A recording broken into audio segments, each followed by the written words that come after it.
राम के युग में महिलाओं का सबसे ज्यादा नुकसान हुआ। एडवोकेट किलाचंद यादव का विचार। आजकल देश में हर तरफ राम राज्य लाने की बात की जा रही है।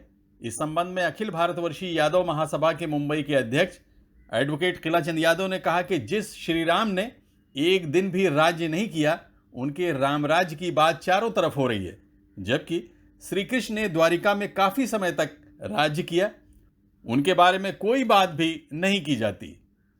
किलाचंद यादव ने कहा कि रामराज में महिलाओं के अधिकार की बात करना बिल्कुल गलत है। उन्होंने तो खुद सीता जी को गर्भावस्था में जंगल में छोड़ दिया था। ये कहाँ का न्याय है?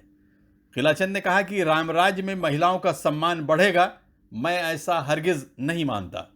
हाँ, महिलाओं के अधिकार के बारे में बात करते समय लोगों को कृष्ण राज की कल्पना अवश्य करनी चाहिए। डॉक्टर साहब, इसमें दो बातें हैं। एक इशू एक महिलाओं का है, दूसरा उनकी सुरक्षा का। जितना भी युग बदला है, परिस्थितियाँ बदलती चली गई।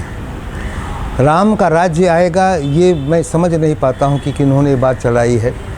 राम एक दिन भी राज्य किए नहीं, कभी राज पर बैठे नहीं। कोई उनका संविधान नहीं था, कोई उनका मंत्रिमंडल नहीं था। राजा घोषित होते ही वनवास हो गया। वापस आने के बाद उन्होंने यज्ञ का घोड़ा छोड़ा, उनके बेटों ने घोड़ा पकड़ लिया, वो सरयू में समा गए थे। जहाँ तक महिलाओं के सम्मान की बात है, ज़्यादातर नुकसान महिलाओं को राम राज्य में हुआ है। राम के युग में महिलाओं के पास च्वाइस नहीं थी, उनका अपना खुद का कोई दिमाग नहीं था। जैसे एक एग्जाम्पल देता हूँ धनुष उठाने का।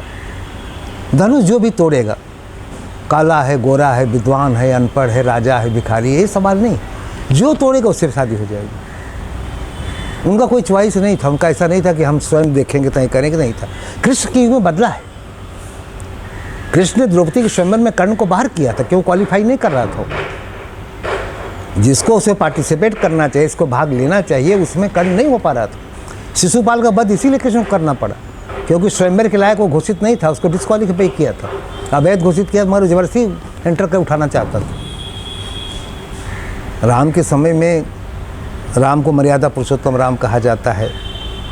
गर्भवती पत्नी को, चाहे अपनी हो के गैर, उनकी पत्नी खुद की थी, किसी गर्भवती महिला को जंगल में छोड़ना उचित है क्या? सूर्यमुखा जब सुंदरता के बल पे सामने खड़ी हो गई कि मुझे शादी करना है आपसे, तो उसकी नाक काटने की आवश्यकता थी? आपने उसको कुरूप बना दिया ना। सुंदरता को भी सुंदरी थी वो। उस जमाने में तमाम शादियों का रिवाज थी, परंपरा थी, तो किया है। लेकिन कृष्ण ने महिलाओं का सम्मान बचाया है, रुक्मणी को बचाया है। 16,000 लड़कियां कैद खाने में थीं उसके नरकासुर के, उनको निकाला बाहर उन्होंने।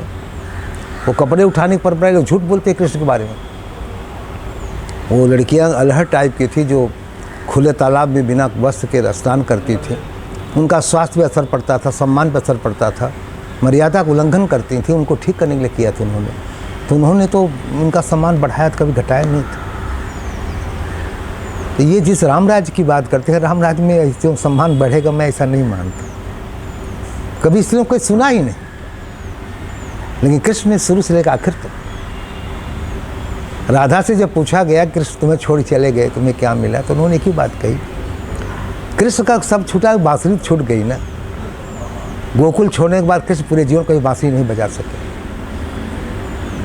जब कृष्ण मेरे साथ थे, गोपियों के साथ थे, उनकी बांसुरी से पूरा आसमान मुग्ध हो जाता था, हवाएं चलने लगती थी, जानवर अपना रास्ता भूल जाते थे जंगल का, गोपियों के मटके गिर जाते थे सिर से, फूलों पे महक बदल जाती थी, रास्ता हवाओं की दिशा बदल जाती थी।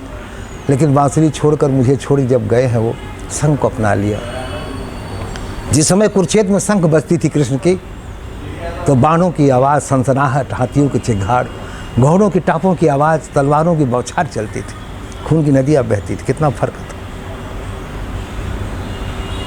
तो ये कृष्ण का इतिहास। तो इस बात को मैं नहीं मानता कि राम राज्य आने से महिलाओं की सुरक्षा बढ़ेगी। कृष्ण के राज की भी कल्पना करनी चाहिए। एडवोकेट किलाचंद यादव अपने तार्किक और बेबाक विचारों के लिए पूरे देश में मशहूर हैं। उनके विचारों में पूरी तरह वैज्ञानिक दृष्टिकोण होता है। आप उनके विचारों को सुनने के लिए प्रेस 9 न्यूज़ को सब्सक्राइब करना न भूलें। डॉक्टर राजेंद्र यादव के साथ आबिद नकवी, प्रेस 9 न्यूज़, मुंबई।